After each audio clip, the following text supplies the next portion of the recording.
चलेगा। तो यहाँ पर कहती है 3 प्रकार के प्रतिबंधक बदलाए, भूतकाल के, भविष्य काल के और वर्तमान काल के। और वर्तमान काल के जो प्रतिबंधक है वो सम दम आदि षट संपत्ति और प्रत्यक्ष षट संपत्ति द्वारा और श्रवण मनन ध्यान के द्वारा उसकी प्रतिबंधक का नाश हो जाता है। और जो भविष्य में होने वाले प्रतिबंधक हैं वो तो भोग के द्वारा नाश हो जाते हैं। उसमें भी चाहिए थोड़ा, ये तो षट संपत्ति और श्रवण मनन ज्ञापन तो चाहिए है कि ना, वो साधन तो चाहिए। और जिसने पूर्व में साधन किया है तो उसको साधन करते रहता है वो, तो जब लगा रहेगा तो हो जाता है। और जिसने पूर्व में साधन किया बीच में छोड़ दिया तो फिर क्या हो जाता है, उसको सफलता की प्राप्ति नहीं होती। जैसे धुंधुकार के विषय में आता है, इसके में नहीं धुंधुकार नहीं, आत्मदेव के विषय में। उसका पुत्र तो धुंधुकार ही हुआ था। तो आत्मदेव शुरू में कैसा था, बड़ा धार्मिक था, बड़ा धार्मिक था, किंतु बीच में क्या हो गया, उसके छोड़ छाड़ दिए धुंधुकार ने। कोई एक है ब्राह्मण था, धुंधुकारी आत्मदेव, कोई दूसरा था। पहले तो ब्राह्मण अच्छे कर्म करता था, अच्छे कर्म करने के पश्चात फिर कुछ संगतियों की जरूरत पड़ गई तो वेश्या के साथ संबंध बना लिए। अब वेश्या के साथ संबंध हो जाने के पश्चात तो उसने जब वेश्या पत्नी बना लिया, अब जिस वेश्या को पत्नी बना लिया तो उसके उसी के ऐसा रमने लगा। आदत पहले जो ब्राह्मण आदि कर्म करता था वो छोड़ दिए है ना, तो छोड़ दिए। तो बाद में 2-3 पत्नी रही थी, वेश्या आदि के साथ संबंध बनाया, तो बाद में लोग दुष्ट भी हो गया। तो किसी काल बस अब इसके पश्चात लोग कोई महात्मा गए होंगे, तो किसी ने कहा कि हमको यहाँ पर कौन भक्त है, अजामिल है, अजामिल है, हाँ अजामिल के हैं। तो उसमें पहले तो अच्छे कर्म करता था वो, बीच में क्या हो गया, वेश्या के साथ संबंध बना लिए। एक और अन्य पत्नी है रही उनकी, अब वेश्या जिनके अन्य हों पत्नी रही, वो वेश्या साथ गमन होने के कारण उसके संस्कार कैसे हो गए, परिवर्तन हो गए। फिर श्याम ध्यान साधना करना बंद कर दिया और चोरी आदि भी करने लगा और गलत कार्य करने लगा। तो लोगों ने वहाँ पर गांव में रहता था, तो लोग कुछ काल के पश्चात महात्मा गए होंगे,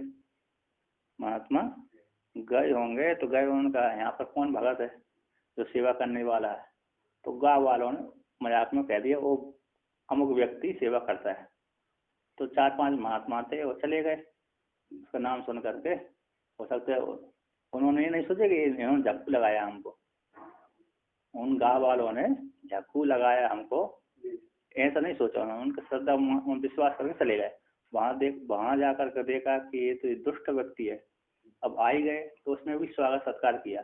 इसके पश्चात जाते वक्त उन ब्राह्मणों ने कह दिया महात्माओं ने कि तुम अगला जो पुत्र होगा तुम्हारा उसका नाम क्या रखना, नारायण रखना। तो बाद में वो नारायण के प्रभाव से वो तर गया।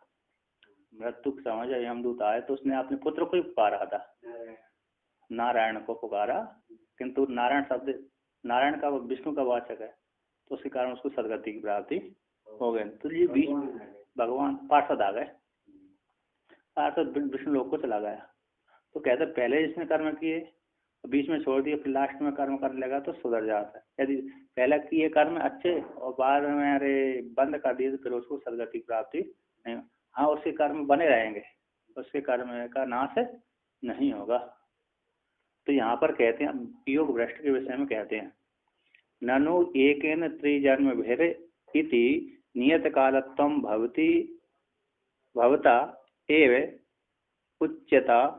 उच्यते इति आशंक्यः। एक जन्म के द्वारा अतः 3 जन्मों के द्वारा इति नियत कालत्व आपके द्वारा ही उच्यते कहा गया है, भवता यानी आपके द्वारा ही कहा गया है, इति उच्यते इति आशंका को लेकर कहते हैं अह योग भ्रष्टस्य गीतायाम अतीते बहुजन्मनि प्रतिबंधक्षयः प्रोक्तो न विचारोप्यनर्थकः। तो कहते हैं योग भ्रष्टस्य गीतायाम अतीते बहुजन्मे, गीता में योग भ्रष्ट पुरुष के विषय में अतीत और बहुजन्म के विषय में प्रतिबंध को कहा है ना। अतीत यानी भूतकाल के विषय में और बहुजन्मों के विषय में योग भ्रष्ट साधक का, योग भ्रष्ट का गीता में वर्णन किया है। कहते प्रतिबंध क्षय प्रोक्तो, जब तक प्रतिबंध का क्षय नहीं होगा तब तक उसको मुक्ति की प्राप्ति नहीं। और प्रतिबंध का क्षय कब होगा, मतलब विचार के द्वारा ही प्रतिबंधक क्षय होगा। और जब प्रतिबंधक नहीं, तो हमने विचार नहीं किया है ना, हमने जो पूर्व का विचार किया था, जो पहले विचार किया ज्ञान नहीं हो पाया, तो जो विचार किया वह अनर्थ हो जाएगा कि नहीं हो जाएगा, नित्य नष्ट हो जाएगा कि नहीं हो जाएगा। जैसे हमारा धन नष्ट हो जाता है, हम उसको उपभोग नहीं करेंगे, उपभोग नहीं करेंगे तो हमारा धन क्या हो जाएगा, नष्ट हो जाएगा। कोई चोरी, जैसे चोर हमारे धन को चुरा करके ले जाते नष्ट हो जाते, उसी प्रकार क्या हमारे विचार ज्ञान न होने पर जो विचार मुक्ति नहीं हो पाए, बस प्रतिबंधक क्षय नहीं हो पाए, तो प्रतिबंधक के क्षय न होने पर क्या वो विचार नष्ट हो जाएगा, अनर्थक हो जाएगा। तो कहते हैं ना विचारो भी अनर्थक, जो आत्मा का विचार है वह अनर्थक नहीं जाएगा, अतः उसका बना रहेगा कि जितने जन्म लगेंगे तब तक वो बना रहेगा, जब तक मोक्ष की प्राप्ति नहीं रहेगी वो आत्मविचार उसकी बना रहेगा। अतः न विचारो अपि अनर्थक, जो विचार है वह अनर्थक नहीं हो सकता। कहते हैं योग भ्रष्ट तत्व साक्षात्कार पर्यंतम विचार रहित इति अतः। योग भ्रष्ट यानी योग भ्रष्ट का करते हैं, योग भ्रष्ट का गीता में भी अति जन्म और बहुजन्म का वर्णन किया गया था।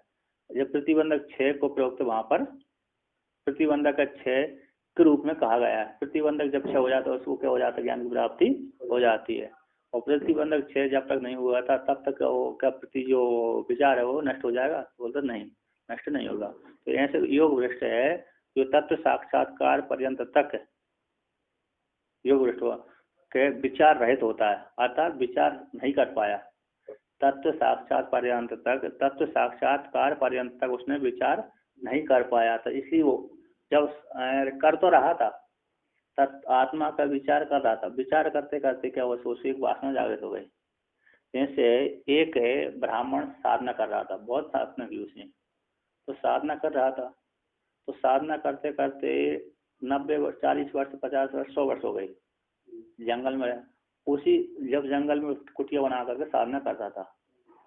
इसके पश्चात उस जंगल में धाम होगा, कोई जंगल है ना, जैसे ओमकारेश्वर ही है, ओमकारेश्वर जंगल है, तो यहाँ पर कोई साधना कर रहा होगा कोई ब्राह्मण, और साधना कर जन्म से साधना की उसने, ब्रह्मचर्य रूप में साधना की।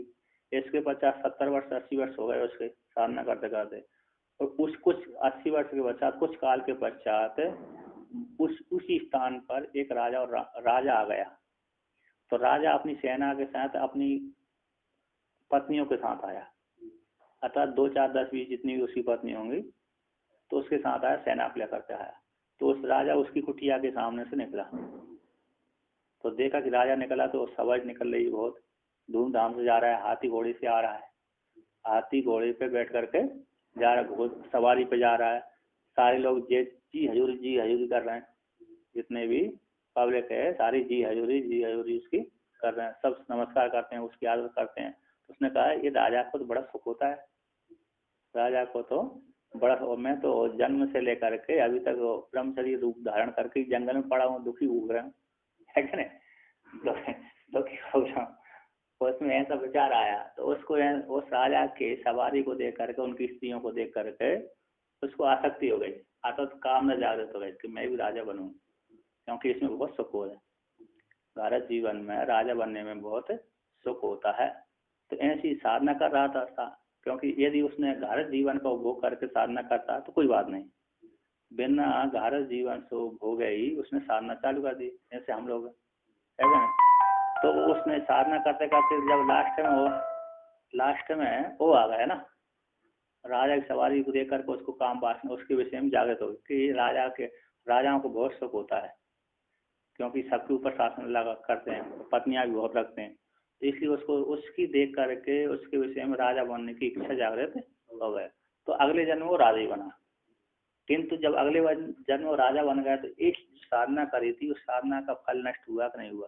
साधना का फल नष्ट नहीं हुआ। जो विचार उसने किया था निर्मोक्ष के लिए वो नहीं हुआ। तो कहते हैं तत्व के साक्षात्कार पर्यंत तक विचार से रहित होकर के ऐसा योग भ्रष्ट कहलाता है। अर्थात पूरा नहीं हो पाया, इसके बीच में उसकी क्या हो गई? कामना जागृत हो गई, है कि नहीं? ना कि दूसरी विषय की, है ना। योग भ्रष्ट इस योग कहते हैं। अर्थात साधना करते करते क्या हो जाएगा?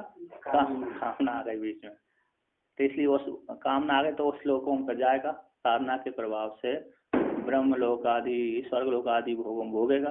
भोग वहां पर भोग करके पुनः इस लोक में आएगा। इस लोक में फिर किसी के अच्छे घर में, ऐसे घर में पैदा होगा जहाँ पर राज भोग भोगा जाता होगा, तो वहां पर पैदा होकर के फिर भोगों भोगेगा। भोगने के पश्चात पुनः फिर साधना में लग जाएगा। अब भोग से उसकी तृप्ति हो गई। यहाँ से योग भ्रष्ट की जल्दी तृप्ति होती है, योग भ्रष्ट की जल्दी तृप्ति होती है। सामान्य व्यक्ति की तृप्ति नहीं होती, वो और ज्यादा हो गया। किंतु योग भ्रष्ट होता है, उसकी जल्दी तृप्ति हो जाती, फिर भोग करके तुरंत वो उसी साधना में लगा और दोगुना तिगुना प्रयत्न करता है। जैसे सौबरी नाम के ऋषि है। सौबरी नाम के ऋषि यमुना जी के जल में साधना करते थे, जल के भीतर। तो साधना करते थे, साधना अकेले थे, जन्म से लेकर के उन्होंने साधना ही करी। तो अकेले ब्रह्मचर्य रूप धारण कर साधना कर रहे थे। साधना करते करते हो गए उनको 80, 90, 100, 200, 400, 1000, 500 वर्ष हो गई।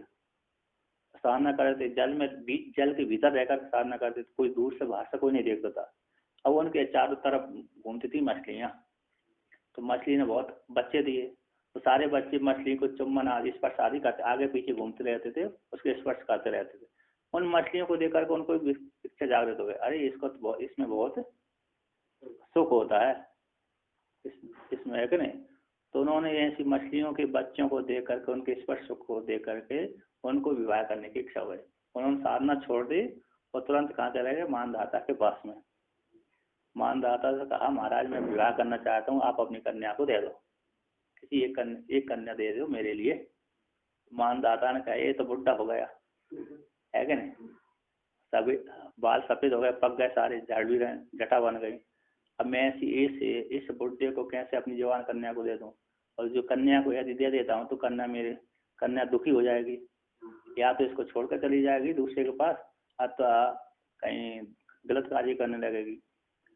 तो उन्होंने, और यदि मैं इसको नहीं देता हूँ, सौबरी नाम के ऋषि को नहीं देते, श्राप दे देगा, मेरे तपस्वी है। तो उन्होंने बीच में युक्ति लगा दी। क्या उन्होंने बोल दी सौबरी ऋषि से कि जो कन्या तुम आपको पसंद कर ले, मैं उसी के साथ विवाह कर लूंगा। मैं स्वतंत्र नहीं हूँ कन्या के विषय में, मैं स्वतंत्र नहीं। और जान गए थे इसको कोई कन्या वरण करेगी नहीं।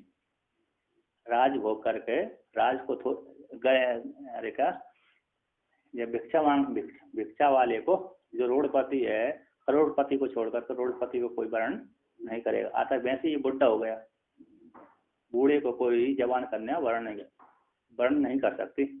एक न्याय है, यूनी लभते जरटे रमते खत्म, यूनी रमते जरटे खत्म रमते। यानी जहाँ पर बूढ़ा व्यक्ति है, जहाँ पर जवान व्यक्ति है, वहाँ पर कन्या बूढ़े को छोड़ करके, इसको छोड़कर, जवान को छोड़कर के बूढ़े के साथ कैसे रमण करेगी? यूनी रमते जरटे रमते खत्म, जवान को छोड़कर के बूढ़े के साथ रमण नहीं करते। उसी प्रकार उन्होंने देखा कि ये तो बूढ़ा है, वैसे कोई कन्या इसके साथ इसको पसंद नहीं करेगी। तो उन्होंने कहा, अंतपुर में आप जाइए, जो भी कन्या को वर्ण कर ले उसके साथ विवाह कर दूंगा। तो वो राजा की बात समझ गए। वो इन्होंने स्पष्ट रूप से मना नहीं किया, किंतु मना तो कर ही दिया। तो जाते वक्त उन्होंने क्या कर लिया? अपने रूप को परिवर्तन कर लिया, नवयुवक बना लिया, यानी 16 वर्ष का अवस्था वाले बना लिया। तो उनसे कहा कि जिस सैनिक को बोल दिया था कि जाओ इनको अंतपुर में ले जाओ, कन्याशाला में ले जाओ। तो जाते जाते उन्होंने रूप परिवर्तन करे, जहाँ अंतपुर में कन्याशाला में जाकर कह दिया सारी कन्याओं से, ये वरण करने के लिए आए हैं। अर्थात जो तुम्हारे पिता ने आज्ञा दी है, जो कोई भी इस ऋषि को वरण करेगा उसी के साथ उसी कन्या के इनके साथ विवाह कर दूंगा। तो सारी कन्याओं उनके रूप के ऊपर मोहित होकर सबने वरण कर लिया। तो 60 कन्याओं का विवाह कर दिया राजा ने। 60 कन्या थी उसकी। तो तो 60 कन्याओं का विवाह कर दिया। अतः सारी मोहित हो गई रूप को देख करके। इसके पश्चात सारी कन्याओं का विवाह करके सौरी नाम के ऋषि वहाँ यमुना किनारे रहकर रहने लगे। फिर उनके पुत्र हुए, उन्होंने साधना के बल से नगर बसाया, विमान बसाए, तो सारे सब भोग, जितने राजा के पास संपत्ति नहीं उतनी संपत्ति उन्होंने इकट्ठी की और अपने संकल्प के द्वारा उन्होंने विमान की रचना करी। विमान को लेकर के फिर स्वर्ग लोक में जाते थे, नंदन वन में जाते थे, अन्य अन्य जगह भोग भोगते थे। भोग भोगते भोगते भोगते बहुत काल बीत गया। बच्चे हो गए, बच्चे के बच्चे हो गए, बच्चे के बच्चे हो गए, तो संसार बड़ा हो गया। फिर उन्होंने देखा कि अरे मैं तो इस मछलियों के संसार को देख करके मैं तो फंस गया। फिर बैराग हो गए, बैराग होकर के पुनः सबको त्याग करके पुनः साधना करने लगे, है ना। तो कहते हैं बीच में यदि कामना आ जाती है तो योग भ्रष्ट कहलाते हैं। फिर वो साधना छोड़, तो साधना उसकी नष्ट नहीं होती। इसी उनको बीच में कामना आ गई तो क्या हो गया, उन्होंने पुनः जीवन को भोग गया। फिर वो पुनः जंगल में चले गए, सब त्याग करके वानप्रस्थ आश्रम को स्वीकार करके पुनः जंगल में चले गए। कहते हैं तरी तत्व विचार निष्फल स्यात्, जब आपको अप्रतिबंधक विचार से रहित हो गया, ज्ञान नहीं हो पाया, तो तत्व विचार जो क्या हो जाएगा, निष्फल हो जाएगा। इतिहास को लेकर कहते हैं ना विचारो। विचार कैसा है, तत्व आत्मविचार है, निरर्थक नहीं होगा। तो कहते हैं प्रतिबंध निवृत्ति अनंतरम एव अप्रोक्ष ज्ञान लक्षण फल सद्भावात्। प्रतिबंध निवृत्ति के अंतर, प्रतिबंध के निवृत्ति के अंतर ही अप्रोक्ष ज्ञान लक्षण रूप फल की सद्भाव हो जाता है। अतः जब तक प्रतिबंध निवृत्ति हो जाएगी, जिस काल में प्रतिबंध की निवृत्ति हो जाएगी उसी काल में ही अप्रोक्ष ज्ञान का जो फल है, अप्रोक्ष ज्ञान का जो स्वरूप की अभावती वो फल रूप से प्राप्त है। अतः ब्रह्म साक्षात्कार उसको हो जाएगा, अपने को ब्रह्म रूप से चिंतन जान लेगा। अप्रोक्ष ज्ञान का लक्षण फल रूप सद्भाव की प्राप्ति उसको हो जाएगी। स्वरूप अप्रोक्ष ज्ञान लक्षण रूप जो स्वरूप है उस स्वरूप के द्वारा है, स्वरूप लक्षण स्वरूप भूत आत्मा की प्राप्ति उसको हो जाएगी। तो कहते हैं गीतायाम प्रतिपादित अर्थम दर्शते, गीता में दिखलाए गए अर्थ को दिखलाते हैं। गीता में प्रतिपादित जो अर्थ है उसको ही यहाँ पर दिखलाते हैं। प्राप्त पुण्य कृताम लोकान आत्म तत्व विचारतः शुचीनाम श्रीमताम गेहे साविलासो विजायते।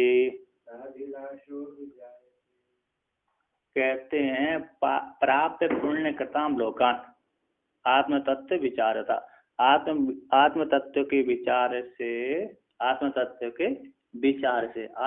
के विचार रूप फल से योग भ्रष्ट जो पुरुष है, योग भ्रष्ट जो पुरुष है वो आत्म तत्व के विचार से उसको साक्षात्कार नहीं हो पाया। तो क्या हो गया, बीच में कामना आ गई थी, तो कामना आ जाने के कारण आत्म तत्व का विचार किया था। साधना तो नहीं, मैं ब्रह्म हूँ, मैं ब्रह्म हूँ, शरीर मिथ्या है, जगत मिथ्या है, ऐसे चिंता कर, परंतु बीच बीच में क्या आ गई, बीच में राजा को देखकर, राजा और रानियों के रूप को देख करके उसको आसक्ति जग गई, इसलिए वो योग भ्रष्ट हो गया। फिर उसी के विषय में चिंतन करने लगा और शरीर छूट गया। ऐसे जड़ भरत, राजा भरत का शरीर छूटा। तो कहते हैं आत्म तत्व के विचार से वह पुण्य कर्ताओं लोकान प्राप्त है, पुण्यकारी लोगों के लोकों में चला जाता है। ये पुण्य करने वाले को द्वारा जो लोक की प्राप्ति होती है, पुण्य कर्म करने वालों के द्वारा जिस लोक की प्राप्ति, ऐसे लोगों को वो प्राप्त कर लेता है। वहां पर प्राप्त करके, प्राप्त करके उन वहां के भोगों को भोगता है। क्या करता है, पुण्य सत्कर्म के द्वारा जिन जिन लोगों की प्राप्ति होती है उन ऐसे लोगों को प्राप्त होकर के जा करके पहुंच करके वहां के भोगों को भोगता है। जितने भी भोग हों उन भोगों के लिए जो कर्म किया था, है ना, वहां के भोगों को भोग करके फिर वहां से टपकता है, वहां से आता नीचे आता है क्या।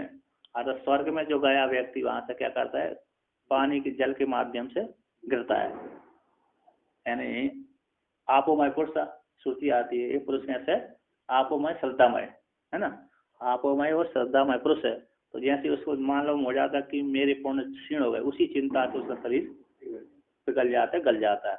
तो जैसे ही पिघला गला तो उसी समय उसका जो शरीर है जल में हो गया, जल से कहाँ सीधा कहाँ गया, चंद्रमा पे आ गया, चंद्रमा से उसकी किरणों से कहाँ गया, पृथ्वी पर आया, पृथ्वी में वर्षा पर्जन्य में आया, किरणों के रूप में आता, पर्जन्य के रूप में आया, बारिश के रूप में आया, बारिश के बाद क्या आया, भूमि पर है, भूमि के पे किसी पौधे में गया, किसी धान आदि पौधे में गया, वहां से उस धान आदि को पिता ने खाया, पिता ने माता में गया, माता से फिर बाहर आया।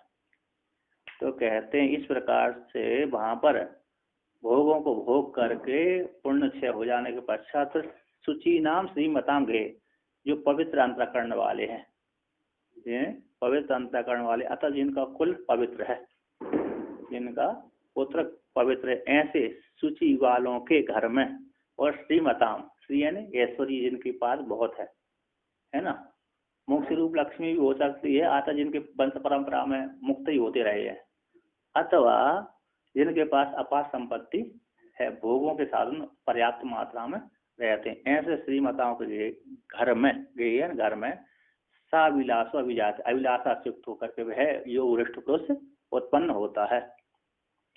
तो कहते हैं ततो याति पराम गतिम इति अंत्यन वाक्य से हैं, इसके पश्चात वहां पर भोगों को भोग करके भोगों फिर पृथ्वीलोक में आता, पृथ्वीलोक में आकर के पुनः भोगों को भोगता है, इसके पश्चात उसको फिर पुनः जब बैराग हो जाता है तो घर छोड़ करके जंगल में चला जाता है, फिर पहले उसने जितना प्रयत्न किया तो उससे दुगना तिगुना प्रयत्न करके परागति को प्राप्त हो जाती, मोक्ष की प्राप्ति हो जाती है। तो कहते हैं ततो वहां से याति पराम गति को प्राप्त हो जाती है, अंत वाक्य द्वारा कहते प्राप्त है, पूर्ण कर्तव्य लोगों को प्राप्त होकर के, योग भ्रष्ट आत्म तत्व विचार बलाद एवं पुण्य कारिणाम लोकान स्वर्ग विशेषान प्राप्त तत्र बहुकालम सुखम अनुभूय तद भोग अवसाने एषाविलासस् चेद अस्मिन् लोके शुचीनां मातृता पितृता शुचीना शुद्धानां श्रीमताम कुले अभिजायते। तो कहते हैं तो योग भ्रष्ट जो पुरुष है आत्म तत्व के विचार से बल, आत्म तत्व के विचार के बल से ही है ना पूर्ण कार्यों के लोगों को, पूर्ण कर्म करने वाले के द्वारा जो प्राप्त लोग प्राप्त हैं, ऐसे लोगों को स्वर्ग विशेष लोगों को है ना, स्वर्ग विशेष लोगों को प्राप्त करके तत्र उस स्वर्ग आदि लोकों में बहुत काल तक सुख का अनुभव करके तद वहां पर भोग के अवसान हो जाने पर अनुभव सुख का अनुभव करके वहां का भोग होकर के क्षय हो गया उसका पूर्ण है ना, तो वहां के भोगों का अवसान हो जाने पर साल अभिलाषा युक्त होकर के अस्मिन लोक में आता है, किस लोक में, पृथ्वी लोक में आता है, और पृथ्वी लोक में जब आता है तो वहां पर पृथ्वी लोक में आकर के किसके घर में पैदा होता है, वो तो शूद्र के घर में हो जाए कंजूस के घर में हो जाए, अथवा कंजूस के घर में, दरिद्री के घर में पैदा हो जाए, दलिद्री के घर में पैदा हो जाए, अपवित्र वालों के घर में पैदा हो जाए, और जो गरीब आदि है उसी घर में पैदा, शूद्र के घर में पैदा हो जाए, तो ऐसी नहीं, कहते सूची नाम पवित्र वालों के घर में पैदा होता है। अब सूची नाम कह दी यहाँ पर मातृता पितृता शुद्धा नाम, माता भी शुद्ध होना चाहिए, पिता भी शुद्ध होना चाहिए, अतः मातृकुल भी उसका शुद्ध होना चाहिए और पितृकुल भी शुद्ध हो, और मातृकुल अच्छा नहीं है क्या नहीं, मातृकुल में लड़ाई झगड़ा करते थे, मातृकुल में से कहते हैं लड़ाई झगड़ा वाले हैं, इधर उधर निंदा आदि करते हैं, झगड़ा खड़ाली करते हैं, माता भी अच्छी नहीं है तो उसके संस्कार उसमें पुत्र में आएंगे। हाँ, तो माता के पक्ष वाले भी क्या होने चाहिए, अर्थात शास्त्र का अध्ययन करने वाले होने चाहिए, तो इससे उसकी उसमें माता की उसके पिता के पिता और माता के गुण उसकी माता में पुत्री में आएंगे, पिता के भी गुण अच्छे होने चाहिए, पितृपक्ष भी कैसे होने चाहिए, शुद्ध होना चाहिए, अतः पिता पक्ष ऐसे शुद्ध नहीं है, कैसा नहीं है, अतः पिता देखता है झगड़ा ही करता रहता है ना, दारू आदि पीता है, मदिरापान करता है आदि, झगड़ा करता है, स्वाध्याय आदि नहीं करता, तो उसके गुण किस में जाएंगे, बच्चे में जाएंगे, तो बच्चे में जाने से फिर वो उसका बच्चा कैसे होगा, वेद आदि का श्रवण नहीं करेगा। तो कहते हैं मातृकुल से भी शुद्ध होना चाहिए और पितृकुल से शुद्ध होना चाहिए, अथवा मातृकुल भली पवित्र न हो, अथवा पिता कुल भी पवित्र न हो, किंतु माता पिता दोनों शुद्ध हों, तो कहते हैं शुद्ध हो जाने से उसके गुण कैसे हो जाते पुत्र में चले जाते हैं, माता के गुण और पिता के गुण। कहते हैं शुद्धाना, ऐसे शुद्ध कुलों का, शुद्ध कुल वालों के घर में पैदा होता है। और श्रीमताम, कुले श्रीमानों के कुल में उसकी उत्पत्ति होती है। अब पक्षांतर को कहते हैं अथवा, अथवा योगी नामेव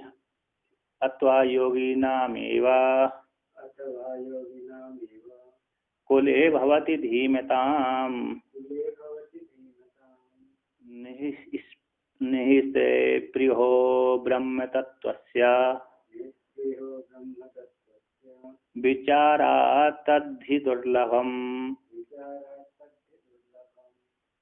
कहते हैं अथवा योगिनाम एव कुले भवति धीमताम निःस्पृहो ब्रह्म तत्त्वस्य विचारात् तद्धि दुर्लभम। अथवा कहते हैं सूची नाम अथवा श्रीमताम घर में नहीं रहता, अथवा तो कहते हैं अथवा योगियों के कुल में होता है। अभी पहले तो कह दिया शुद्ध मातृ कुल से पितृ कुल से शुद्ध, और जिनके पास ऐश्वर्य बहुत है ऐसे कुल में। राजा घर में, सेठ के घर में पैदा हो गया, राजा के घर में पैदा होगा या तो सेठ के, क्योंकि देखा जाता राजाओं के घर में पहले राजा करके कहाँ जंगल में चले जाते थे। राजा अधिकतर क्या होते थे, जंगल में जाते थे। वर्तमान के राजा नहीं जाते, मतलब 300-400 साल से 300-400 1000 वर्ष के पहले के राजा जंगल में प्राय जाते थे। उस द्वापर युग तक तो सारे राजा ही जाते थे। कहाँ तक? द्वापर युग के, सतयुग से लेकर के द्वापर युग तक तो राजा कैसे जाते थे, जंगल में जाते ही थे। या तो युद्ध में मारे जाएं अथवा जंगल में जाना ही है उनको। और अभी के वर्तमान के कलयुग आ रहा है, तो कलयुग में भी 2-3 हजार वर्ष तक तो जंगल में जाते थे। इसके पश्चात तो जाना बंद हो गया, आयु भी कम हो गई। अब तो राजा नहीं रहे, आयु भी कम हो गई। हाँ, आयु कम हो गई ना। पहले 100 वर्ष से अधिक जीते थे। द्वापर युग में प्राय 500 तक तो जीते थे। लास्ट द्वापर युग में 100-150 तक आ गए। लास्ट द्वापर युग तक 100-150 तक आया। राम कृष्ण भगवान मात्र 121 वर्ष जिए, और युधिष्ठिर 125 वर्ष, 2-3 साल और ज्यादा बड़े, अब 5 साल और 125-130 तक जिए हो। 150 तक आ गए, 150 तक आ, लास्ट में 150 वर्ष तक आ गए। और त्रेता में तो 11,000 वर्ष राम जी जिए थे। 11,000 वर्ष। सामान्य पुरुष की आयु वहां पर 1000 वर्ष की थी त्रेता में। लास्ट राम जी के राज में सामान्य व्यक्ति की आयु कितनी थी? 1000 वर्ष तक जीता था। और राजा की दशरथ तो 60,000 वर्ष तक जिए। और सतयुग में तो 1 लाख वर्ष लास्ट थी राजाओं की आयु। इसी तो बड़े बड़े ऋषियों के लाखों वर्ष तक जीते रहते, साधना करते रहते थे। तो ऐसे तो ये बताते ना, कई लोग तो ऐसे भी कहते हैं कलयुग में 100 वर्ष, द्वापर युग में 200 वर्ष, त्रेता युग में 300 वर्ष, सतयुग में 400 वर्ष। नहीं तो जिन्होंने 100 वर्ष यज्ञ किए, कैसे एक अश्वमेध यज्ञ करने के लिए 5-10 वर्ष तक समय लगता है। तो उसकी सामग्री जुटाते हैं, बड़ा यज्ञ होता है। तो हजारों यज्ञ कैसे करेंगे वो? 100-200 यज्ञ वो कैसे करेंगे? एक यज्ञ के लिए 5 वर्ष कम से कम चाहिए सामग्री जुटाने के लिए, दान देने। नहीं, सामान्य बात कह दिए, सामान्य बात है। लेकिन विशेष आयु उनकी, राम जी का प्रत्यक्ष उदाहरण है कि 11,000 वर्ष तक जिए, वो भी त्रेता में, लास्ट त्रेता में। कलयुग में 100 वर्ष, कलयुग में 100 हो गई थी। लास्ट शुरू के कलयुग में 100 हुआ, 100 वर्ष आयु, 100 से थोड़ी ऊपर भी थी। बाद में तो अब तक 100 चली। अब तो कितनी हो गई? 80-90 हो गई, 80 हो गई, 90 हो गई, 80 हो गई, 90 है ना। अब बाद में और फिर धीरे से फिर घटेगी। पाँच कलयुग के 5,000 वर्ष बीते, उसमें अब 5,000 बीतने के पश्चात अभी कितनी 80 वर्ष तक लास्ट हो गई। व्यक्ति 80 वर्ष तक जीता है, अब धीरे धीरे फिर और घटेगी। तो कहते हैं यहाँ पर अथवा योगी नाम एक कुले भवति धीमताम, है धीमानों के घर में, योगियों के कुल में ही उसके जन्म होता है। अथवा योगी नाम के कुल में ही उसे बुद्धिमानों का बुद्धिमानों का योगियों के ही कुल में उसका जन्म होता है। धीमिताम बुद्धिमानों के घर में, बुद्धिमान योगी। हाँ बुद्धिमान योगियों का तो यो बुद्धिमान जो योगी हैं तो ठीक दो प्रकार के योगी हो सकते हैं, दो प्रकार के। एक तो बुद्धिमान नहीं है, योगी तो हैं, कर्म कांड के लिए योगी हैं अथवा योग साधना के लिए योगी हैं, है ना, फल की प्राप्ति के लिए योग करते हैं।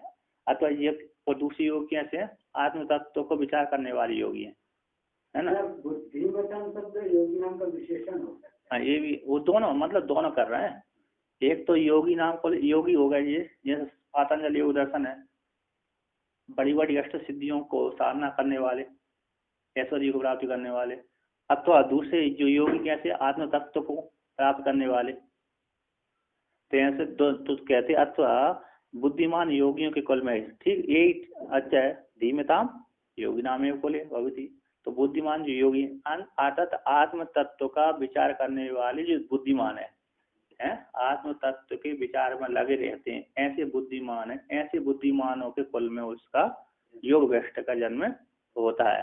तो कहते हैं वहां पर क्यों होता है, ऐसा होता है, कहते निष्प्रहो, क्योंकि वहां पर योगी कुल में, योगियों के कुल में, बुद्धिमान योगी कुल में जो जिसका जन्म होता है वहां पर वो निष्प्रह रहते हैं, अर्थात कहीं पर आसक्ति उनको नहीं रहती। तो निष्प्रहो, जो निष्प्रह होकर के वैराग्य से युक्त होकर के ब्रह्म तत्व के विचार से, ब्रह्म तत्व के विचार से वो निष्प्रह होकर के निष्प्रह से युक्त होकर के बुद्धिमान योगी कुल में जन्म उसकी होता है। क्योंकि तद ही दुर्लभम, योगियों के घर में जन्म लेना भी कैसा होता है, दुर्लभ है। योगियों के घर में जन्म लेना बड़ा दुर्लभ होता है, क्योंकि योगियों को मुश्किल से पता है, इस पर नहीं रहते, आसक्ति नहीं रहती। योगी कुल वाले कैसे होते हैं, आसक्ति से रहित होते हैं, धन का उपार्जन नहीं करते, वहां पर ज्ञान होने की संभावना ज्यादा होती है। अथवा जो दरिद्र घर में पैदा हो जाता है वहां भी जल्दी वैराग हो जाता है व्यक्ति को। दरिद्र वाले गरीब के घर में पैदा होते हैं ना, उन लोगों को जल्दी वैराग हो जाता है। क्यों हो जाता है, वो जानते यार सुबह से लेकर शाम तक करते ही रहते हैं, घर ही छोड़ दो सीधा अच्छा है। यहाँ तो सुबह से लेकर शाम तक मजदूरी करनी पड़ेगी, मांगना पड़ेगी दूसरे किधर के यहाँ उधर के यहाँ जाना पड़ेगी, भिक्षा मांगना पड़ेगी, ब्राह्मण तो भिक्षा मांगना पड़ेगी। इससे अच्छा साधु बन जाओ, भिक्षा मांगने की जरूरत नहीं है कि नहीं। हाँ तो कौन परेशान, अब तो भिक्षु कम हो गया, अब तो बड़ा दान आता है आश्रम में। शहरों में भी पहले ज्यादा बंद देना बंद हो गया, मांगना ही बंद हो गया, पर्याप्त मात्रा में हो गया एक जगह। तो ऐसा है, तो कहते हैं जो योगी कुल में जन्म लेना कैसा है, दुर्लभ है। निष्प्रह आत्म तत्व के, निष्प्रह ब्रह्म तत्व के विचार से, इस प्रयास से आकांक्षा से रहते ब्रह्म तत्व के विचार से योगियों के कुल में जन्म लेना भी कैसा है, दुर्लभ है। तो कहते हैं अल्प बुद्धि, दुर्लभ क्यों है, क्योंकि कम है, अल्प वाले कम पुण्य वालों का जन्म उन योगियों कुल में नहीं होता। कम पुण्य वालों के को जो व्यक्ति हैं, कम पुण्य वाले जो व्यक्ति हैं उनका जन्म योगियों के कुल में, अन्य कुलों में होता है। कहते हैं निष्प्रह स्वमति विरक्त चेद ब्रह्म तत्व विचारादेव धीमताम आत्म तत्व निश्चय विचारवताम योगिनाम चित्त एकाग्रवताम कुले भवती जायता इत्यर्थ। निष्प्रह इस प्रयास से रहते हैं, स्वमति से विरक्त, स्वमति से विरक्त चेद यदि ब्रह्म तत्व के विचार से ही, ऐसा जो साधक है इस प्रयास निष्प्रयास ने स्वमति से विरक्त है यदि, तो ऐसा जो व्यक्ति साधक है वह ब्रह्म तत्व के विचार से ही, ब्रह्म तत्व के विचार के फल से ही, प्रताप से धीमताम आत्म तत्व के निश्चय विचार वाले, धीमताम का कर दिया आत्म तत्व के निश्चय का, आत्म तत्व के निश्चय का विचार करने वाले ऐसे योगियों के कुल में होता है। योगी नाम का अर्थ करते हैं चित्त एकाग्रवता, जिनकी चित्त की एकाग्रता बन ही रहती है। ऐसी चित्त की एकाग्रता वाले योगियों के कुल में ऐसे निष्प्रह पुरुष का, योग भ्रष्ट पुरुष का जन्म होता है। क्योंकि उसने क्या आकांक्षा नहीं करी थी, है ना, बीच में योग भ्रष्ट हो गया था, बीच में योग भ्रष्ट हो गया, फिर बाद में भोग भोगने के बच्चा उसकी जो कामना थी वो सारी समाप्त हो गई। और सब समाप्त हो गई तो फिर उसको कोई आकांक्षा, कोई किसी भी भोग में उसकी आसक्ति बनी नहीं थी, नहीं बनी, इसलिए वो कैसे ऐसे लोगों के घर में पैदा हो जाता है।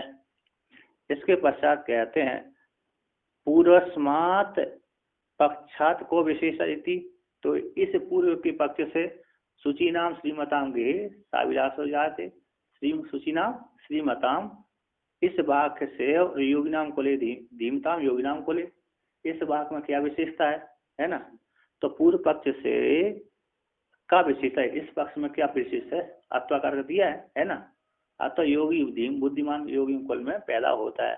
तो सूची नाम श्रीमताम एक पक्ष हो गया और योगी नाम को धीमताम योगी नाम को ले दूसरा पक्ष है। तो इसमें उसमें क्या विशेषता है, कहता है तद्धि, यही विशेषता है कि इन योगियों के कुल में जन्म लेना अभी दुर्लभ है।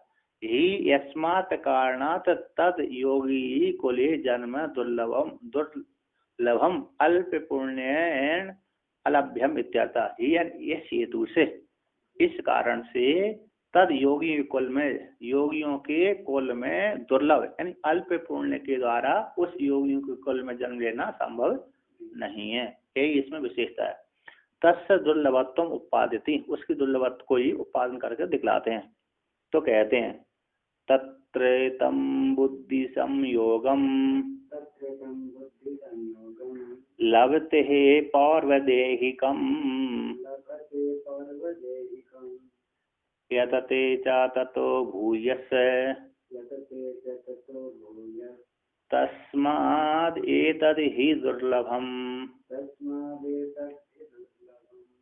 कहते हैं तत्र जन्मनि, तत्र उस जन्म में, भूतकाल के जन्म में जो उसने विचार किया था, है ना, उस जन्म में योग भ्रष्ट हो गया था।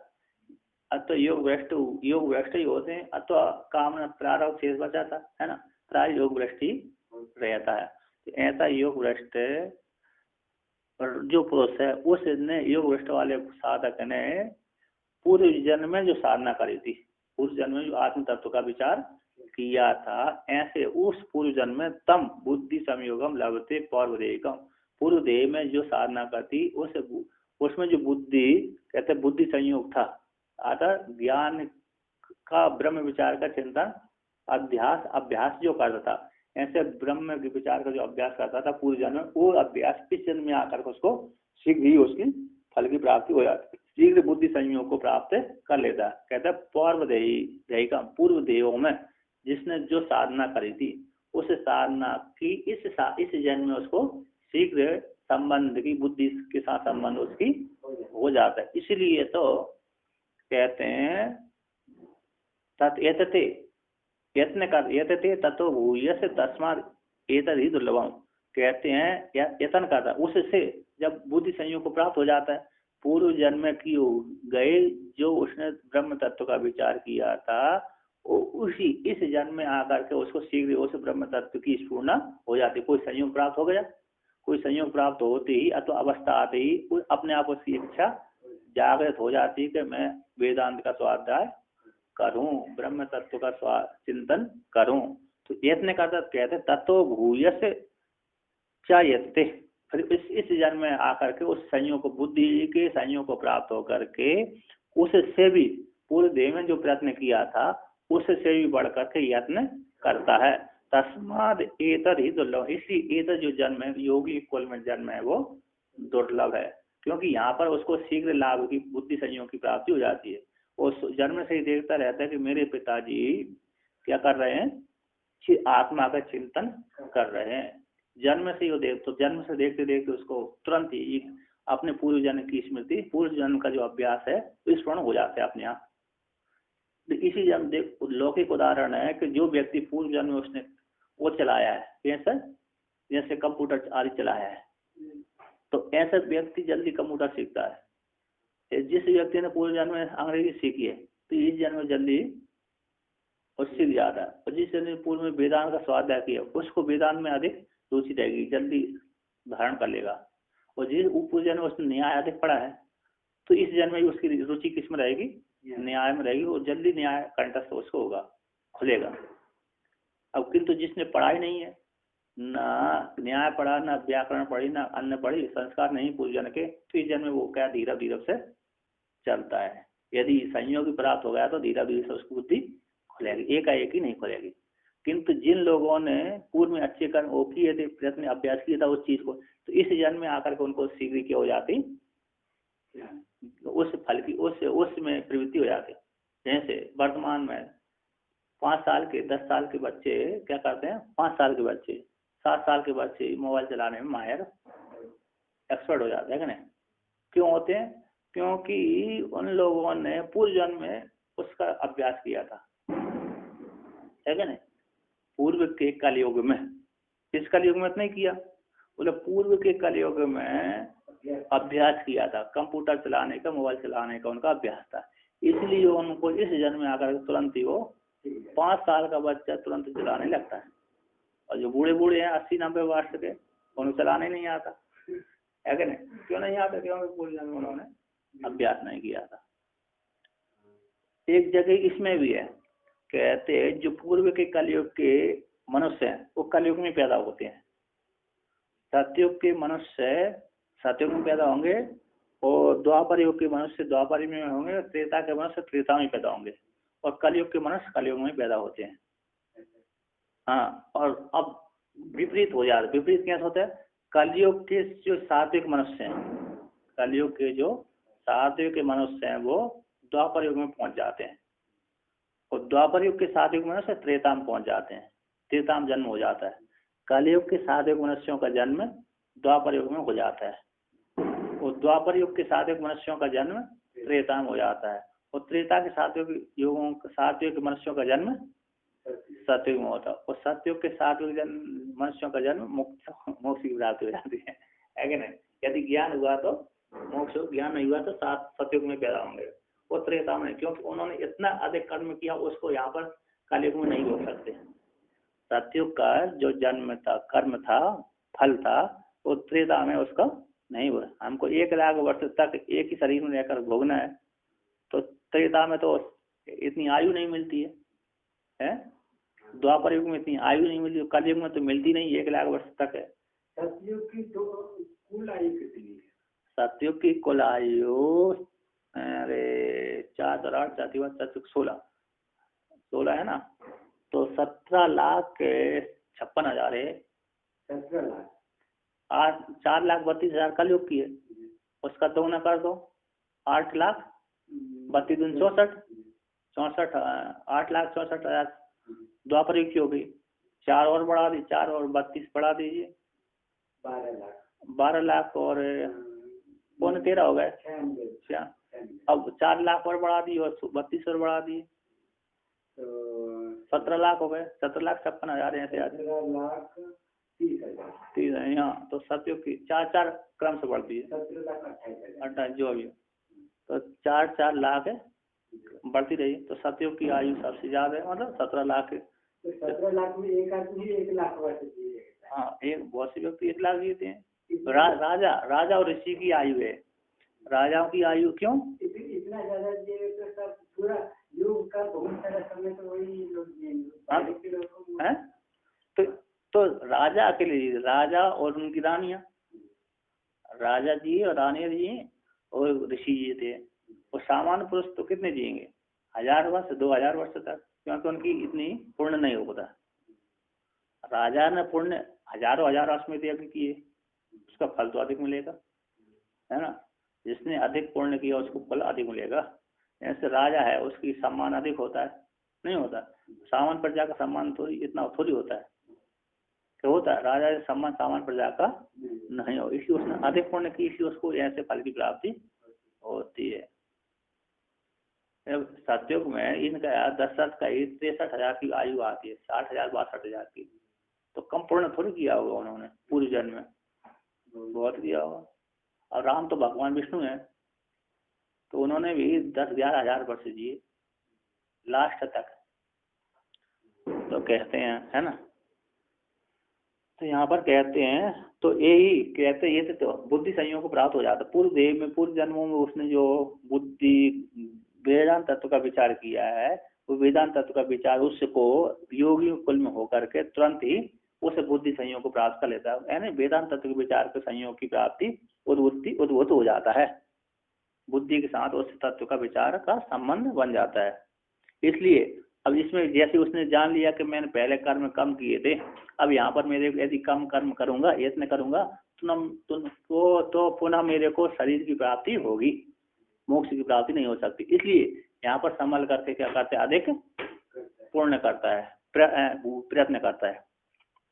तो कहते हैं यही यस्मात् कारण तत्र तस्मिन् जन्मी पौर्वेकम पूर्वधे भवम तम बुद्धि संयोगम तत्व विचार गोचर बुद्धि संबंधम शीघ्रम लभते प्राप्नोति न केवलम बुद्धि संबंध मात्र लाभ किंतु तथा पूर्वस्मात् प्रयत्नात् भूयो यदते चाधिकम प्रयत्नम करोति तस्मात् एतत् जन्म दुर्लभम इत्यर्थः। तो कहते हैं ये अस्मात् जिस हेतु से, जिस कारण से तत्र उस जन्म है, तत्र तस्मिन् उस जन्म पूर्वदेकम पूर्व देह में होने वाला जो बुद्धि संयोग था, पूर्व देह में होने वाले जो बुद्धि संयोग था, उस ब्रह्म तत्व विचार विषयक बुद्धि संबंध है, तत्व विचार विषयक जो बुद्धि का संबंध, उस संबंध को शीघ्र इस जन्म में प्राप्त कर लेता है।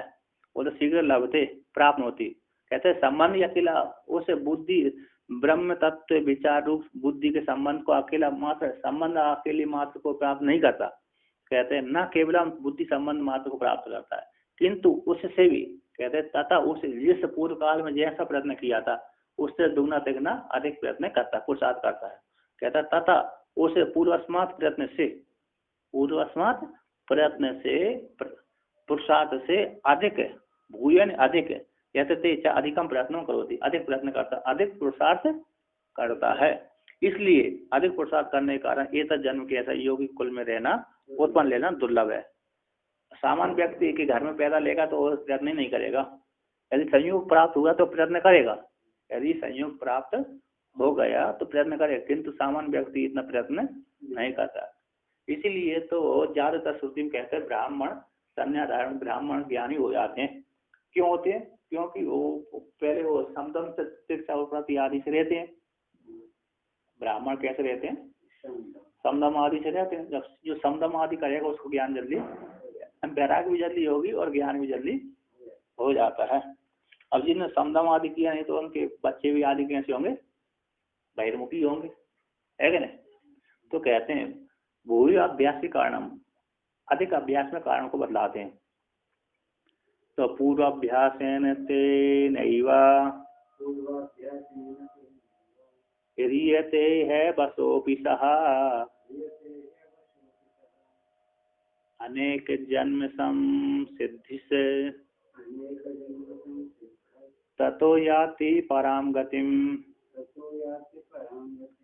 तो कहते हैं पूर्व अभ्यास के द्वारा, उस पूर्व अभ्यास से के द्वारा ही ह्रियते आकृष्ट हो जाता है, ही अवसोपिसा जो योग भ्रष्ट अधिकारी पुरुष है, पराधीन हो, बस यानी पराधीन होकर, न वसति अपराधीन होकर के, है ना, पराधीन से रहित होकर के अवस्वाधीन, कहते पूर्व अभ्यास के बल से योग भ्रष्ट जो पुरुष अधिकारी थे ना, पूर्व अभ्यास से ही स्वाधीन, यहाँ पर आवश्यक का अर्थ है स्वाधीन होता ना होता हुआ भी, हाँ पूर्व अभ्यास के बल, यहाँ वर्तमान में स्वाधीन नहीं है, बसी नहीं है, पराधीन है।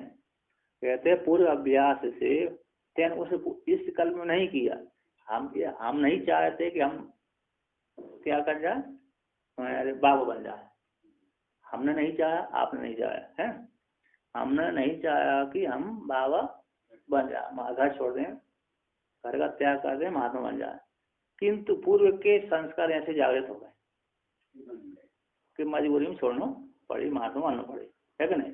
तो यही कह रहा है पूर्व अभ्यास के द्वारा ही अवसो भी पराधीन होता हुआ भी सब योग भ्रष्ट रीति आकृष्ट हो जाता ब्रह्म तत्व के विचार में, है कि नहीं?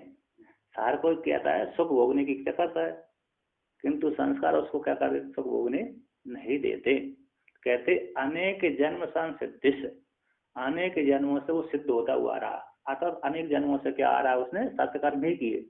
अनेक जन्मों में सत्कर्म करने के कारण ततो याति पराम गतिम, जब योग भ्रष्ट पुरुष है उस अनेक जन्मों से सिद्ध होता हुआ, अनेक जन्मों से सत्कर्म करता हुआ, अनेक जन्मों से योग का अभ्यास करता हुआ, अनेक जन्मों से ब्रह्म तत्व का विचार करने से, अनेक जन्मों में ब्रह्म तत्व के विचार करने से सिद्ध हो गया। तो सिद्ध होते ही क्या हो जाएगा, फिर इसके पश्चात इस जन्म में आकर के उसको पूर्ण क्या हो, अपरोक्ष साक्षात्कार की प्राप्ति हो गई। इसके पश्चात परागति को प्राप्त हो जाता है। जिस काल में अपरोक्ष साक्षात्कार हुआ वो उसी काल में क्या हो जाएगा, परागति प्राप्त हो जाएगा। ये एक ब्रह्म तत्व एक महीने का अथवा एक साल का है, तो एक जन्म का तो है नहीं है विचार, अनेक जन्मों से करता आ रहा है। एक आज इस जन्म में थोड़ा किया, अगले जन्म में अधिक किया, और अगले जन्म में अधिक किया, अथवा अगले जन्म में छोड़ ही दिया, फिर एक दो जन्म लेने के बाद फिर प्रयत्न करने लगा। तो ऐसा चलते तो कहते हैं अनेक जन्म से सिद्ध होता हुआ, अनेक जन्मों से अभ्यास करता हुआ, इसके पश्चात तत्व इससे आगे फिर परागति को प्राप्त करे। फिर जब पूर्ण वैराग हो गया, आत्म तत्व का विचार परिपूर्ण हो गया, और अपरोक्ष साक्षात्कार होते ही मोक्ष की प्राप्ति हो जाती, मोक्ष हो जाता है। तो कहते हैं योग भ्रष्ट, जो एवं भ्रष्ट अधिकारी तेन पूर्व अभ्यासेन एव अवसोपि आस्वादीनोपि ह्रियते आकृष्यते एवं अनेक जन्मेषु कृतेन कृतेन संसिद्ध से तत्व ज्ञान संपन्न ततः तस्मात् तत्व ज्ञानात् पराम गति मुक्ति याति प्राप्नोति इत्यर्थः। कहते हैं योग भ्रष्ट जो अधिकारी पुरुष है, तेन पूर्व अभ्यास के बल से, पूर्व अभ्यास के बल के द्वारा ही अवसो पराधीन होता हुआ, बसी न होता हुआ भी, यानी आस्वाधीन होता हुआ भी है, स्वाधीन न होता हुआ भी उस पूर्व अभ्यास के बल से धीरे आकृष्ट है, आकृष्ट हो जाता है। किसमें आकृष्ट हो जाता है, तो बोलते हैं आत्म तत्व के विचार में लग जाता है। बालक नहीं चाहता कि मैं अध्ययन करूं, बालक तो चाहता है क्या, खेलने के लिए। किंतु यदि कहता है यदि मैं बालक पढ़ूंगा नहीं तो मैं पशु पे पशु चलाऊंगा तो मेरे को हर कोई मूर्ख कहेगा, है, हर कोई मूर्ख कहेगा, अतः मेरे को मजदूरी करना पड़ेगी, अतः पशु चलाना पड़ेगा। तो उसके न इससे अच्छा है कि मैं अध्ययन करूं, तो कोई अच्छा कार्य करूंगा। तो पूर्व के अभ्यास के बल से वो खेल को छोड़कर, प्रिय खेल को छोड़ करके अध्ययन में लग जाता है। क्यों लग जाता है, कि उसने पूर्व के जन्म में अध्ययन किया था। तो कहते हैं पूर्व, तो उसकी इच्छा नहीं है कि मैं अध्ययन करूं, है कि नहीं, बालक की इच्छा नहीं होती अध्ययन करने की, फिर भी सहपाठियों को देख करके पूर्व के अभ्यास के बल करके अथवा पिटाई के डर के मारे, पिटाई के डर के मारे क्या करता है, अध्ययन वो करता है। इसी प्रकार यहाँ पर कहते स्वाधीन न होता हुआ भी, पराधीन होता हुआ भी पूर्व जो योग भ्रष्ट है अधिकारी पुरुष है, वह पूर्व अभ्यास के बल से उस आत्म तत्व के विचार में खिंच जाता है, लग जाता है, आकृष्ट हो जाता है। एवं इस प्रकार से अनेकेषु जन्मसु कृतेन प्रयत्न, अनेक जन्म किए गए प्रयत्न के द्वारा सिद्ध होता हुआ, संसिद्ध सिद्ध होता हुआ, तत्व ज्ञान से संपन्न होता हुआ, तत्व ज्ञान से संपन्न हो जाता है। तथा इसके पश्चात आगे तस्मात इसी हेतु से तत्व ज्ञान से परागति मुक्ति को प्राप्त होता है। क्या हो जाता है, मोक्ष को प्राप्त कर लेता है। अब आगे कहते हैं आगामी प्रतिबंधांतरम दर्शते, आगाम भविष्य काल के प्रतिबंधांतर को दिखलाते हैं। तो कहते हैं ब्रह्मलोकाभिवांछायाम सम्यक सत्याम निरुध्यताम विचारेदि यः आत्मानं न तो साक्षात्करोत्ययम्। तो कहते हैं ब्रह्मलोक की अभिवांछा उत्पन्न हो जाने पर सम्यक रूप से, विद्यमान रूप से ब्रह्म दृढ़ है ना, दृढ़ ब्रह्मलोक से ब्रह्मलोक की प्राप्ति की इच्छा हुई, दृढ़ हो गई, दृढ़ ब्रह्मलोक की प्राप्त करने, अर्थात ब्रह्मलोक में जाऊं, वहां पर जाकर के भोगों को मैं भोगूं, ऐसी ब्रह्मलोक की अच्छी दृढ़ उसकी अभिवांछा की प्राप्ति हो जाने पर, ब्रह्मलोक की प्राप्त करने की इच्छा की प्राप्ति, दृढ़ इच्छा की प्राप्ति हो जाने पर है हो जाने पर कहते उस इच्छा को निरुद्धताम, उस इच्छा को रोकता भी है। पहले तो उसको क्या हो गई, उसकी इच्छा हो जाती है ब्रह्म के दृढ़, कहते ब्रह्म लोक की अभिवांछा हो जाने पर सम्यक सत्याम विद्यमान दृढ़, दृढ़ यानी विद्यमान दृढ़ ब्रह्म लोक की प्राप्त करने की इच्छा हो जाने पर ताम निरुद्ध, उस वांछा को निरोध करता है, उस वांछा को निरोध करके विचारित आत्मानव, जो आत्मा को, जो साधक आत्मा को विचार करता है, ऐसा वो साधक है। पहले तो क्या हुई, उसकी ब्रह्मलोक दृढ़ ब्रह्मलोक प्राप्त करने की इच्छा हो गई है ना। फिर किसी ने सत्संग प्राप्त हो गया, कोई ने कहा अरे कहा ब्रह्मलोक में जाना है, ब्रह्म से तो बड़ा क्या है, ब्रह्मलोक से तो बड़ा हमको यही आनंद है। आत्मा को श्रोत्रिय ब्रह्मनिष्ठ को जो आनंद होता है वो ब्रह्मलोक में प्राप्त करने वाले को आनंद नहीं होता। तो जैसे यहाँ पर वर्णन किया ब्रह्म आनंद की मीमांसा में, जैसे एक जो एक राजा को आनंद आता है, जो एक राजा को आनंद आता है वो एक योगी के आनंद के बराबर है। एक योगी को वही आनंद आता है, श्रोत्रिय ब्रह्मनिष्ठ को, जो श्रोत्रिय योगी है उसको राजा के समान आनंद आता है। अब जो 100 राजाओं के समान, जो 100 राजाओं को मिलाकर जो आनंद होगा वो एक श्रोत्रिय ब्रह्मनिष्ठ को आनंद आता है। अब जो 100 मिलाकर 100, फिर इसके पश्चात जो 100 राजाओं को मिलाकर फिर 100 गंधर्वों को मिलाकर के जो आनंद होता है वो एक श्रोत्रिय ब्रह्मनिष्ठ को, श्रोत्रिय को ब्रह्मनिष्ठ को आनंद प्राप्त होता है। अब जो 100 गंधर्वों को मिलाकर के जो आनंद होता है वो एक हो जाता है। अब इसके पश्चात जो गंधर्वों को राजा कुबेर है, कुबेर को जो आनंद आता है वो एक श्रोत्रिय ब्रह्मनिष्ठ को हो जाता है। इसके पश्चात आगे बढ़ाया कि जो देवताओं को जो आनंद होता है वो एक श्रोत्रिय ब्रह्मनिष्ठ को होता है। अब इसके पश्चात देवताओं से बढ़ जो 100 देवताओं को मिलकर जो आनंद होता है वो एक इसको हो जाता है। इसके पश्चात ब्रह्मलोक का जो आनंद है वो इसको प्राप्त, और 100 ब्रह्मलोक का जो आनंद है वो इस योगी को प्राप्त हो जाता है। ऐसे किसी ने बोल दिया मीमांसा का दे, तो उसको ब्रह्मलोक के विषय में प्राप्त करने की इच्छा नहीं होगी। उसको ब्रह्मलोक को जो प्राप्त करने की दृढ़ इच्छा थी उसको दबा दिया उसने। इसके पश्चात आत्मा का चिंतन करने लगा। इसके पश्चात जो ऐसा साधक आत्मा का विचार करता है, ऐसे साधक को वो ना तो साक्षात करोती हम, यह साधक आत्मा का साक्षात्कार नहीं कर सकता, नहीं कर पाता, क्योंकि उसको दृढ़ वांछा कहाँ थी, तो ब्रह्मलोक प्राप्त करने की इच्छा थी, है क्या नहीं। इच्छा होने के कारण वो क्या हो रहा है, तो उसको ब्रह्म मोक्ष की प्राप्ति नहीं होती। ब्रह्मलोक की प्राप्त करने की इच्छा दृढ़ हो गई थी पहले, फिर बाद में उसको इच्छा रोक दिया। रोकने के पश्चात बीच बीच में फिर इच्छा जागृत होती है, आत्मा को चिंतन करता है, आत्मा को चिंतन करता है अच्छी प्रकार, फिर भी उसको क्या हो जाता है, मोक्ष की प्राप्ति नहीं हो पाती, आत्म मोक्ष की प्राप्ति नहीं हो पाती। जैसे किसी ने दूसरे के साथ संबंध बना लिए, दूसरे के साथ संबंध बना लिए, उसको किसी दूसरे का है, वो किसी दूसरे का है और दूसरे के साथ संबंध बना ली, जब तक उसके संबंध, उसके विषय में संबंध नहीं बनाता तब तक उसको चिंता और चैन नहीं आता, है ना। तो आता तो है, हमने जब तक उसको भोग को नहीं भोगेंगे तब तक शांति की प्राप्ति नहीं होती। तो जब तक हमने ब्रह्मलोक की दृढ़ वांछा करी थी, वहां के सुखों को भोग नहीं किया, तब तक मोक्ष की प्राप्ति हमको नहीं हो सकती। तो कहते हैं भली आत्मा का विचार कर रहे हैं, आत्मा का वो दृढ़ विचार हो नहीं पाता।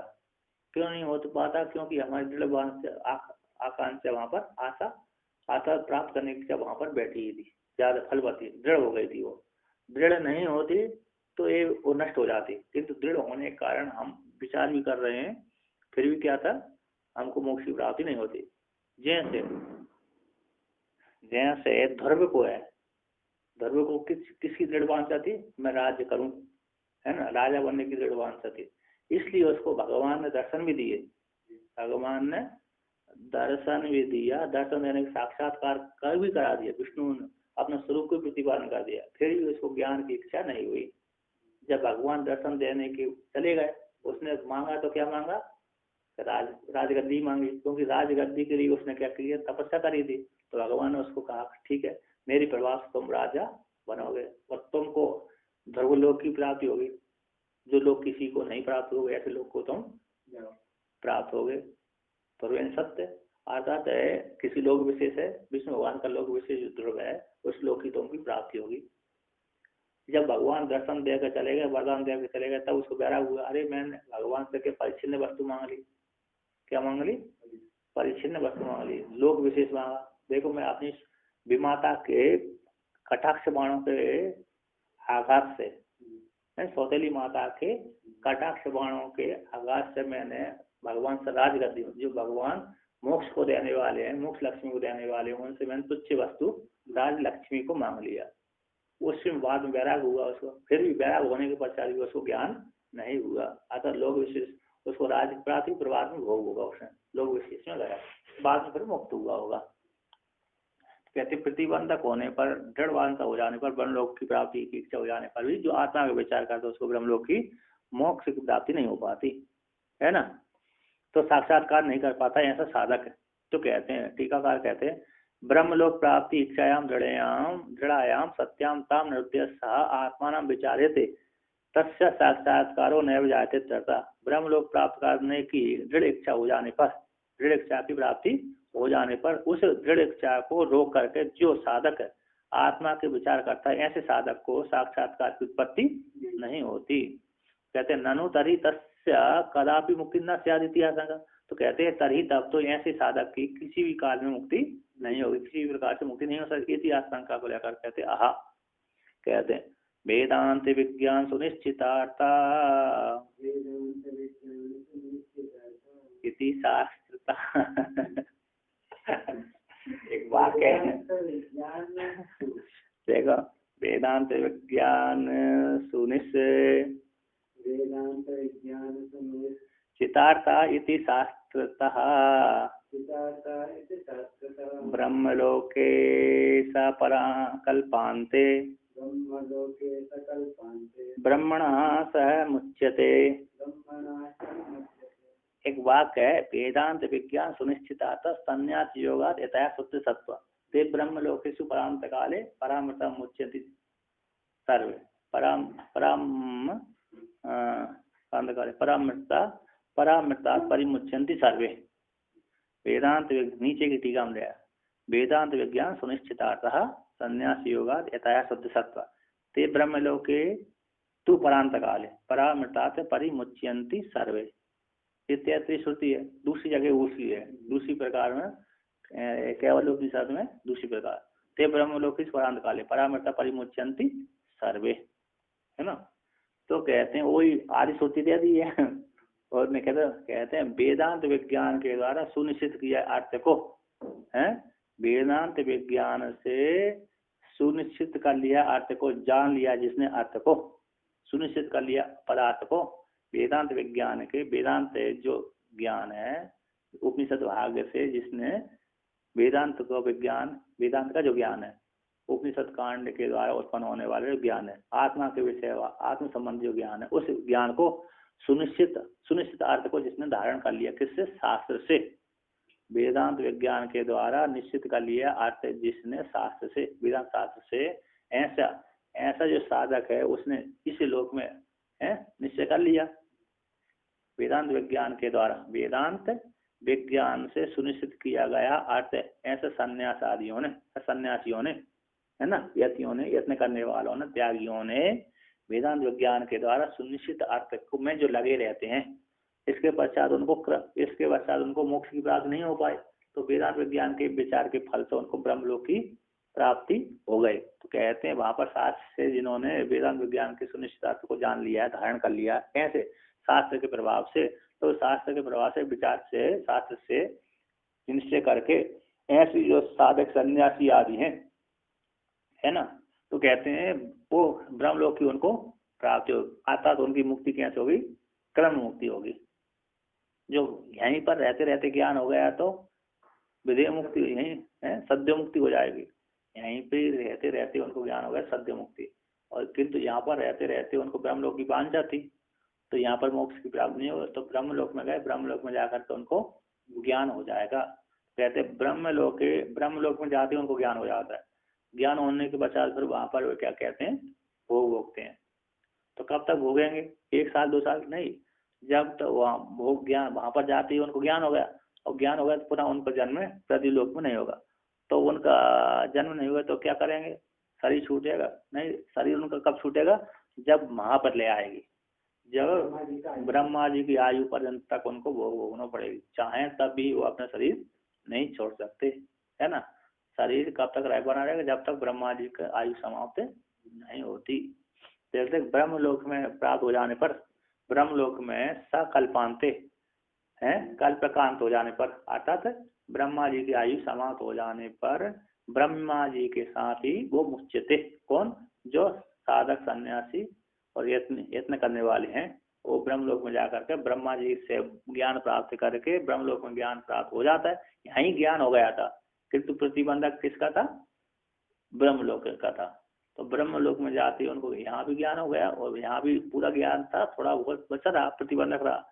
तो ब्रह्मलोक में जाकर को प्रतिबंधक क्या हो गया, समाप्त हो गया। और ब्रह्मा जी की मंडप सभा में गए, ब्रह्मा जी की ज्ञान सभा में पहुंचे, तो ज्ञान सभा में पहुंचते ही उनको क्या हो गया, ब्रह्मा जी के ज्ञान से मोक्ष की प्राप्ति हो गई, अतः ब्रह्म ज्ञान साक्षात्कार हो गया।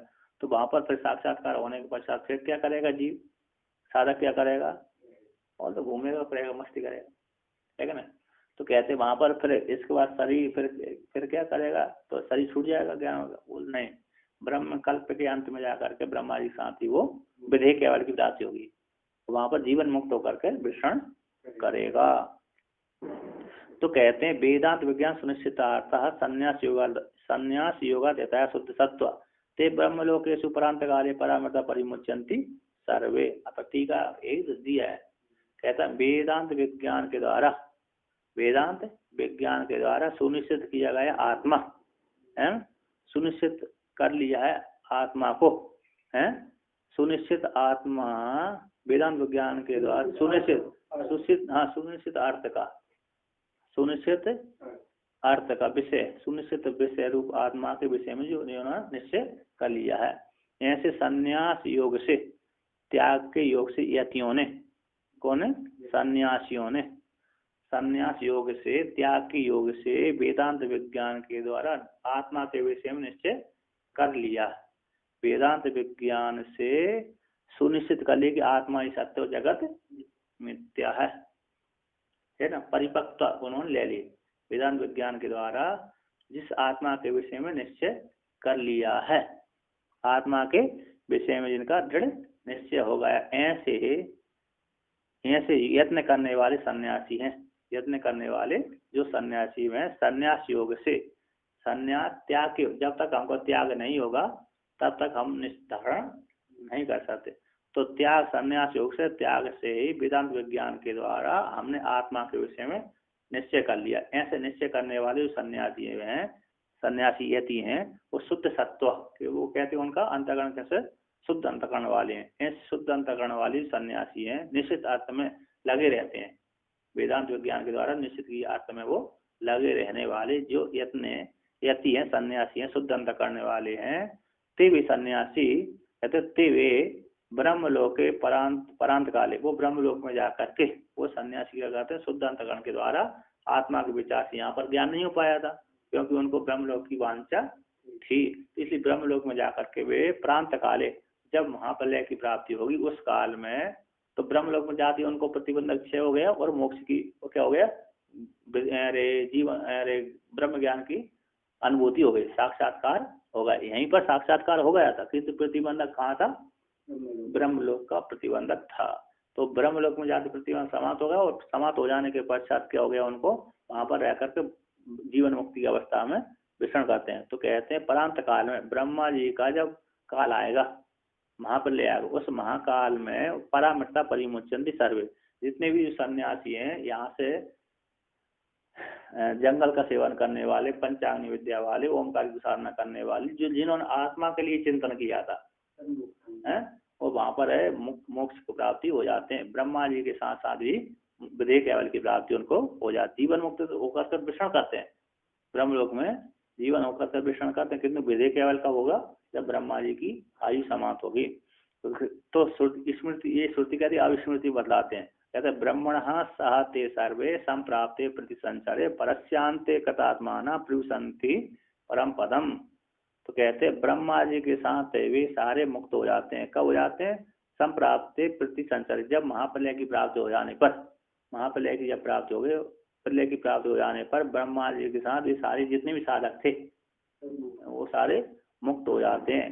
परस्य अंत काले, परमात्मा के अंत काल की प्राप्ति हो जाती है। अर्थात जो क्या हुआ, ब्रह्मा जी का भी हिरण्यगर्भ का जो अंत काल आ गया, ऐसे कृतात्मा वाले जिन्होंने आत्मा को जान लिया है, जिन्होंने कृतकृत हो गए है ना, जो जिन्होंने आत्मा को जान लिया, ऐसे कृतात्मा वाले जो कृतार्थ स्वरूप वाले, जिन्होंने आत्मा के विषय में अपरोक्ष साक्षात्कार की अनुभूति कर ली, ऐसी जो साधक सन्यासी आदि हैं वे परमात्मा हिरण्यगर्भ के अंतकाल के समय आने पर परम पदम प्रविशन्ति, परम पद को, परम पद में क्या कर लेते हैं?